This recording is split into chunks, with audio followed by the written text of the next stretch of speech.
तो दोस्तों अगले वीक में एक ही दिन पे तीन आईपीओ ओपन होने वाला है, यानी नेक्स्ट वीक आईपीओ मार्केट के लिए काफी इंपॉर्टेंट रहने वाला है। तो आज हम लोग बात करेंगे उन्हीं में से एक आईपीओ के बारे में जिसका ग्रे मार्केट में काफी जबरदस्त डिमांड बना हुआ है। जी हाँ दोस्तों, हम लोग बात करने वाले हैं बजाज हाउसिंग फाइनेंस आईपीओ के बारे में। तो फिर चलिए बात कर लेते हैं कि इस वीडियो में हम लोग कौन कौन से टॉपिक को डिस्कस करने वाले हैं। तो दोस्तों यहाँ पे हम लोग सबसे पहले बात करेंगे इसके जीएमपी के बारे में, इस कंपनी के बारे में, इस कंपनी के पीयर ग्रुप के बारे में, इसके फंडामेंटल के बारे में, इसके आईपीओ डिटेल के बारे में, एंड सबसे लास्ट में हम लोग बात करेंगे इस वीडियो के कंक्लूजन के बारे में कि हमें इस आईपीओ में अप्लाई करनी चाहिए या फिर नहीं करनी चाहिए, एंड अगर अप्लाई करनी चाहिए तो लिस्टिंग गेन के हिसाब से करनी चाहिए या फिर लॉन्ग टर्म के हिसाब से करनी चाहिए। तो दोस्तों वीडियो को पूरा देखें, हो सके तो ये वीडियो 1.5x के स्पीड पे देख ले, पर इस वीडियो को पूरा देखें ताकि आपको इस आईपीओ के साथ क्या करना चाहिए उसका एक बेटर व्यू मिल सके, क्योंकि इस आईपीओ में इसके शेयर होल्डर के लिए भी कोटा रखा गया है। तो हम लोग ये भी बात करेंगे कि इस आईपीओ में आपको शेयर होल्डर के कोटा में कैसे अप्लाई करना है। तो फिर चलिए बिना आपका समय गवाए सीधा वीडियो में आगे बढ़ते हैं और सबसे पहले बात कर लेते हैं इस आईपीओ के लेटेस्ट जीएमपी के बारे में। तो दोस्तों अगर सबसे पहले बात की जाए इस आईपीओ के लेटेस्ट जीएमपी के बारे में, तो ग्रे मार्केट में अभी इसका डिमांड 70 से 75% के आसपास चल रहा है। यानी दोस्तों अगर 75% के हिसाब से भी देखा जाए तो पर शेयर पे हमें 52 रुपए का प्रॉफिट बता रहा है। 214 शेयर का लॉट है, उस हिसाब से मैक्स टू मैक्स हमें 11 से 12 हजार रुपए तक प्रॉफिट देखने को मिल सकता है पर लॉट पे। मतलब दोस्तों लिस्टिंग डे के दिन तक इसके जीएमपी में अगर 70 से 75% का डिमांड बना रहता है तो इस आईपीओ में तो आपको काफी जबरदस्त लिस्टिंग गेन्स देखने को मिल सकता है। बट दोस्तों जैसे कि मैं आपको हमेशा रिमाइंड करता हूं कि हमें किसी भी आईपीओ के उसके जीएमपी पे पूरा विश्वास नहीं करना चाहिए, क्योंकि जीएमपी एक टेंटेटिव प्राइस होता है जो मार्केट के सिचुएशंस के अनुसार कभी भी ऊपर नीचे हो सकता है। एंड इसका रिसेंट एग्जाम्पल हम अभी स्टाइल बाजार के आईपीओ में देख सकते हैं, क्योंकि स्टाइल बाजार की लिस्ट होने से पहले इसके जीएमपी में लगभग 15% के आसपास डिमांड बना हुआ था, लेकिन अनफॉर्चुनेटली इसका लिस्टिंग हमें फ्लैट देखने को मिल गया था। इसीलिए मैं आपको हमेशा बोलता हूं कि हमें किसी भी आईपीओ में इन्वेस्ट करने से पहले उस कंपनी का काम एंड उस कंपनी के फंडामेंटल के बारे में अच्छे से रिसर्च करना चाहिए। तो फिर चलिए बस इसी बात को ध्यान में रखते हुए हम लोग देख लेते हैं इस कंपनी के बारे में। तो दोस्तों ये कंपनी साल 2008 में एज ए एनबीएफसी के रूप में इनकॉर्पोरेट हुई थी, जो home loan, loans against property, lease rental discounting, developer financing service का ऑफर प्रोवाइड करती है। यानी दोस्तों अगर सिंपल भाषा में समझे तो ये कंपनी एक हाउसिंग फाइनेंस कंपनी है जो घर बनाने के लिए लोन प्रोवाइड करती है, जिसके पास 174 लोकेशन पर 215 ब्रांच है। यानी ये कंपनी अपना पकड़ पूरे इंडिया में बना के रखी हुई है। एंड जैसे कि ये एक बजाज ग्रुप का कंपनी है तो इसको बजाज ब्रांड के नाम पे ही इसका मार्केट में काफी अच्छा खासा पकड़ है। वहीं दोस्तों अगर इस कंपनी के पीयर ग्रुप के बारे में बात करें तो इस कंपनी का पीयर ग्रुप जैसे LIC housing finance, Can Fin Homes, PNB housing finance and Aavas financier है। एंड अगर इन सब का हम लॉन्ग टर्म में अगर रिटर्न देखें तो दोस्तों ये सभी कंपनी लॉन्ग टर्म में हमें अच्छा रिटर्न भी बना के दिया हुआ है। यानी इससे हम अनुमान लगा सकते हैं कि ये जो हाउसिंग फाइनेंस वाला सेक्टर है वो तो लॉन्ग टर्म के लिए काफी अच्छा है।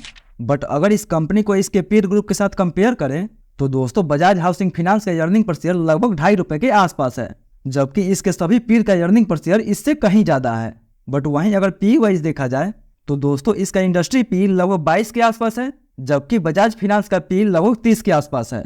बट अगर इसका पीर का पी देखा जाए तो इसके सभी पीर का पी इससे कहीं कम है। यानी इससे हम बोल सकते हैं कि ये कंपनी अपने इंडस्ट्री के मुकाबले भी एंड अपने पीर ग्रुप के मुकाबले भी हमें काफी महंगी वैल्यूएशन पे मिल रही है। क्योंकि दोस्तों यहाँ पे अगर हम एलआईसी हाउसिंग फाइनेंस के बारे में ही देख ले तो एलआईसी हाउसिंग फाइनेंस के पास अभी तक 2.86 लाख करोड़ के आसपास एसेट अंडर मैनेजमेंट है, जबकि वहीं अगर बजाज हाउसिंग फाइनेंस के बारे में बात की जाए तो दोस्तों अभी तक बजाज हाउसिंग फाइनेंस के पास 97,000 करोड़ के आसपास तक एसेट अंडर मैनेजमेंट है। यानी देखा जाए तो ये एलआईसी हाउसिंग फाइनेंस से तो कहीं कम है, बट इसका वैल्यूएशन एलआईसी हाउसिंग फाइनेंस से कहीं ज्यादा है। वहीं दोस्तों अब अगर हम इसके फंडामेंटल के बारे में बात करें तो इस कंपनी का revenue, expenses and profit margin year on year basis पे काफी अच्छा खासा बढ़ रहा है। बट अगर इस कंपनी के प्रॉफिट के बारे में बात किया जाए तो इस कंपनी का प्रॉफिट भी ईयर ऑन ईयर बेसिस पे काफी अच्छा ग्रो हो रहा है, क्योंकि पिछले एक साल का ही देखा जाए तो 2023 से 2024 के बीच में इसके प्रॉफिट में हमें 38% तक का इंक्रीज देखने को मिला है। यानी कंपनी का सेल्स एंड नेट इनकम तो काफी अच्छा है। बट दोस्तों इसका डेट टू इक्विटी लगभग 6 के आसपास है।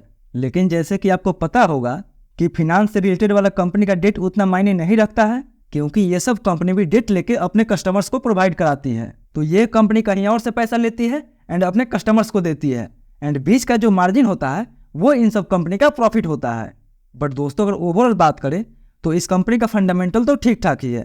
वहीं दोस्तों अब इसके आईपीओ डिटेल के बारे में बात करें तो इसका आईपीओ 9 से 11 सितंबर तक खुला रहेगा, जिसका प्राइसमेंट 66 रुपए से लेकर 70 रुपए के बीच में रखा गया है, जो इसके ग्रे मार्केट में डिमांड का एक मेजर कारण है। यानी इसका जो प्राइसमेंट रखा गया है वो काफी अट्रैक्टिव रखा गया है। एंड जैसे कि दोस्तों आपको पता होगा कि जिस भी आईपीओ का प्राइसमेंट 100 रुपए के नीचे रखा जाता है उसका जनरली ग्रे मार्केट में हमें काफी अच्छा खासा डिमांड भी देखने को मिलता है। तो इसके जीएमपी में डिमांड का एक कारण ये भी हो सकता है। वहीं दोस्तों इस आईपीओ का टोटल इशू साइज 6560 करोड़ के आसपास है, जिसमें से 3560 करोड़ का फ्रेश इशू एंड 3000 करोड़ का ऑफर फॉर सेल होने वाला है। यानी दोस्तों ये 3000 करोड़ से कंपनी को कोई भी बेनिफिट नहीं होने वाला है, बट 3560 करोड़ के आसपास जो भी फ्रेश इशू जुटाएगी उससे ये कंपनी फ्यूचर में और भी लोन देने का काम करेगी। वहीं दोस्तों मिनिमम इसमें एक लॉट अप्लाई कर सकते हैं। एक लॉट में 214 शेयर मिलेगा, जिसके लिए हमें 14,980 रुपए तक इन्वेस्ट करना होगा। वहीं दोस्तों 10 रुपए के फेस वैल्यू पे मिनिमम इसमें एक लॉट अप्लाई कर सकते हैं। एक लॉट में हमें 214 शेयर मिलेगा, जिसके लिए हमें 14,980 रुपए तक इन्वेस्ट करना होगा। वहीं दोस्तों अब अगर इसके कोटा के बारे में बात किया जाए तो रिटेल को इस आईपीओ में 35% का कोटा रखा गया है। यानी दोस्तों इस आईपीओ का तो इशू साइज काफी बड़ा रखा गया है, तो इसमें आपको अलॉटमेंट का और भी काफी ज्यादा चांस बढ़ जाएगा।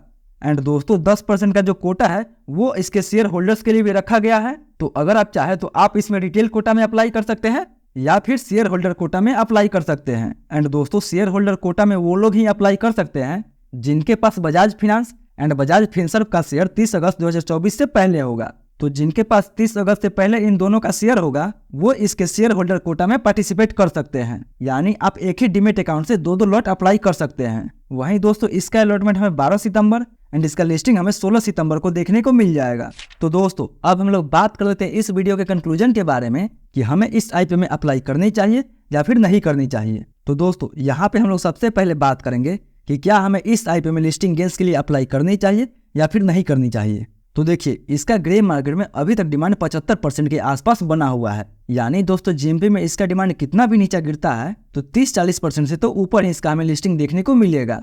बट उम्मीद है कि इस आईपीओ में आपका पैसा डबल भी हो सकता है। तो लिस्टिंग गेन्स के लिए तो इस आईपीओ में आपको जरूर अप्लाई करनी चाहिए। बट वहीं अगर बात करें कि क्या हमें इस आईपीओ में लॉन्ग टर्म के लिए अप्लाई करनी चाहिए या फिर नहीं करनी चाहिए, तो दोस्तों जैसे कि आपको पता होगा कि ये भारत की दूसरी सबसे बड़ी हाउसिंग फाइनेंस कंपनी है।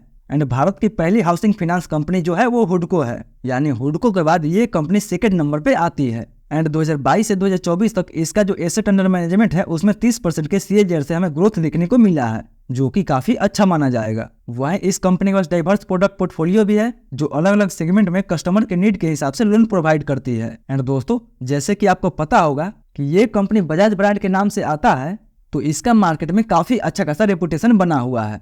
बट दोस्तों जैसे कि हमने इसके पीयर ग्रुप को एनालाइज किया एंड वहां पे हमने ये डिस्कशन निकाला कि ये जो आईपीओ है वो अपने पीयर ग्रुप के मुकाबले भी एंड अपने इंडस्ट्री के मुकाबले भी हमें काफी महंगी वैल्यूएशन पे मिल रही है। तो अगर इसका अल्टरनेट जैसे LIC housing finance, PNB housing finance, वो अभी इस आईपीओ से काफी अट्रैक्टिव वैल्यू पे मिल रहा है, तो यहाँ पे इन्वेस्टर्स के पास इसको छोड़ के और भी कई सारी चॉइस है। बट दोस्तों अगर आप इसके ब्रांड को देखते हुए लॉन्ग टर्म में जाना चाहते हैं तो इस आईपीओ में आप लॉन्ग टर्म के लिए भी जरूर जा सकते हैं। बट याद रहे कि ये कंपनी हमें महंगी वैल्यूएशन पे मिल रही है। बाकी बात अगर आप इस आईपीओ में लॉन्ग टर्म के लिए जाना चाहते हैं तो अपना खुद का एनालिसिस लगा के भी इस आईपीओ में लॉन्ग टर्म के लिए आप जा सकते हैं। तो दोस्तों ये तो था मेरा पूरा व्यू इस आईपीओ को लेके। आपका क्या व्यू है और कौन कौन इस आईपीओ में लिस्टिंग गेन्स के लिए अप्लाई करने वाला है एंड कौन कौन इस आईपीओ में लॉन्ग टर्म के लिए अप्लाई करने वाला है, वो हमें कमेंट करके जरूर बताएं। तो आई होप दोस्तों आपको ये वीडियो काफी पसंद आया होगा। अगर वीडियो पसंद आया हो तो वीडियो को लाइक करें, चैनल को सब्सक्राइब करें एंड जो भी आपका सवाल है वो हमसे कमेंट करके जरूर पूछें। फिर मिलते हैं अगले वीडियो में, तब तक के लिए धन्यवाद।